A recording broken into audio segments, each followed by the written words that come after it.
పిలిచినందుకు దేవుడు నా జీవితాన్ని ఇలా పాడు చేసుకున్నా. ఎందుకు నేను ఇలా ఉండేవాడిని కాదే, నేను అసలు ఎందుకు ఈ బ్రతుకు ఎందుకు జీవిస్తా ఉన్నాను అన్నప్పుడు ఫోన్లో నుంచి అండి ఆ రోజు నిజంగా నేనున్న పాపంలో నా ఆలోచనలన్నీ ఎరిగిన దేవుడు ఆ రోజు నాతో మాట్లాడుతూ ఉన్నాడు. వాక్యం ద్వారా ఫోన్లో నుంచి ఒక దైవజనుడి ద్వారా మాట్లాడుతున్నాడు. ఎందుకు అందరూ వదిలేశారని, నీ జీవితం పాడైపోయిందని, ఎందుకు మరణించాలనుకుంటున్నావన్న ఈ ఒక్క మాట నన్ను పట్టుకుంది. అప్పుడు ప్రభు వైపు నా మనసు తిరుగుతూ ఉంది.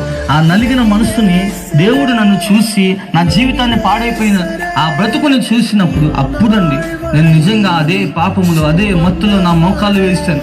ఎప్పుడైతే నా మోకాలు వేసి నా 2 చేతులు పైకెత్తి ప్రభు అందరూ నన్ను విడిచిపెట్టారయ్యా, నా జీవితాన్ని అర్ధాంతరంగా నేను పాడు చేసుకున్నాను, ఇలాంటి తాగుబోతుని, ఇలాంటి పాడైపోయిన వాడిని, ఇలాంటి గంజాయి కానీ ఎవరు ఉద్యోగాలు ఎవరు వివాహాలు చేసుకోరు, ఇలా నా జీవితాన్ని పాడు చేసుకున్న నా వలన నా తల్లిదండ్రులకి ఎటువంటి విలువ లేకుండా చేశాను. ఎక్కడ నిలవని ఇట్లా ఎక్కడుండేవారో తెలియని నా తల్లిదండ్రులని రోడ్డు ఎక్కించాను, పోలీస్ స్టేషన్ చుట్టూ తిప్పాను, నేను జైలు పాలైపోయి హాస్పిటల్ చుట్టూ గాయాలైపోయి తిప్పుతున్నాను. నా బ్రతుకుని మారుస్తావా అని నిజంగా నా 2 చేతులు పైకెత్తినప్పుడు ఆ రోజు నిజంగా నీతి సూర్యుని ఆ కిరణాలు నా మీద ప్రకాశిస్తున్నప్పుడు ఆ వెలుగు నా పాపకు ఒప్పుకోలు జరిగింది.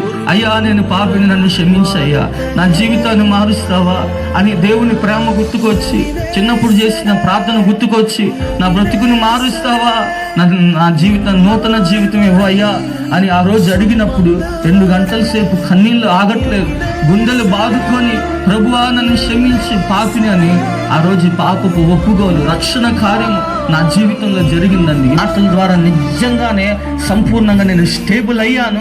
నా బ్రతుకుని దేవుడు నా జీవితంలో కృప చూపించాడు.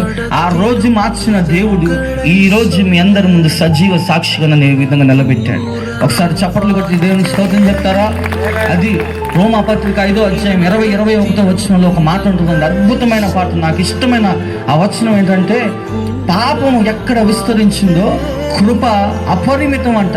పరిమితులు లేని దేవుని కృప నా మీదకి రావటాన్ని బట్టి యేసు ప్రభు నిజంగా నశించిన దాన్ని వెతికి రక్షించడానికి వచ్చాడని, నాలాంటి పాపులతో సుంకరులతో ఆయన కూర్చున్నాడని, క్రీస్తు రక్తం ప్రతి పాపం నుంచి విడిపించడానికి ఆయన సిలువ వేయబడ్డాడు అన్న ఈ మాటలు నిజంగా నన్ను ఎంతగానో కన్నీళ్లు పుట్టించి నా జీవితాన్ని మార్చినాయండి.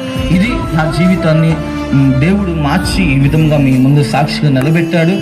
అందుని బట్టి దేవుని స్తుతిస్తూ ఉన్నాను.